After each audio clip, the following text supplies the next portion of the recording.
இன்றைக்கி நம்ம செய்ய போகிறது ரவை கிச்சடி. அதற்கு தேவையான பொருட்கள்: வெங்காயம், தக்காளி, பச்சை மிளகா, கேரட், பீன்ஸ், பட்டை, கிராம்பு, இஞ்சி, பூண்டு விழுது எல்லாத்தையும் தயார் பண்ணி வச்சுக்கணும். ஒரு பாத்திரத்தில் 1 ஸ்பூன் நெய் சேர்த்து நல்லா உருகினதுக்கப்புறம் 3 ஸ்பூன் கடலை எண்ணெய் போட்டுக்கணும். எண்ணெய் நல்லா காஞ்சதுக்கப்புறம் பட்டை, கிராம்பு மசாலாவை போட்டு அடுத்தது வெங்காயம் போடணும். 2 வெங்காயத்தை கட் பண்ணியிருக்கேன் சின்ன சின்னதாக, அதை சேர்த்துக்கணும். நல்லா வதக்கணும். நல்லா வதக்கினதுக்கப்புறம் பச்சை மிளகா 2 கட் பண்ணி வச்சுருக்கேன், அதை சேர்த்துக்கணும். பச்சை மிளகாவும் நல்லா போட்டு வதக்கணும்.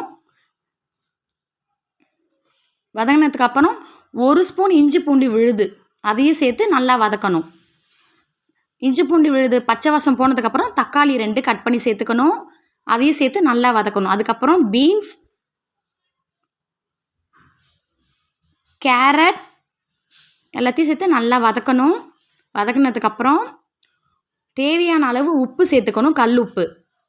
அதையும் சேர்த்து வதக்கிட்டு மஞ்சத்தூள் 1 ஸ்பூன் சேர்த்துக்கணும். நல்லா வதக்கணும். 1 கப் ரவைக்கு 2 கப் தண்ணி ஊற்றணும்.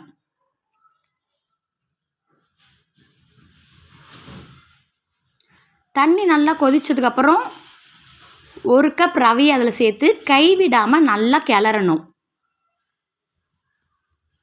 அடுப்பை சிம்மில் வச்சுட்டு 5 நிமிஷம் கிண்டணும். நல்லா கிண்டிட்டு அடுப்பை ஆஃப் பண்ணிவிட்டு 1 ஸ்பூன் நெய் சேர்க்கணும். சுவையான ரவை கிச்சடி தயார்.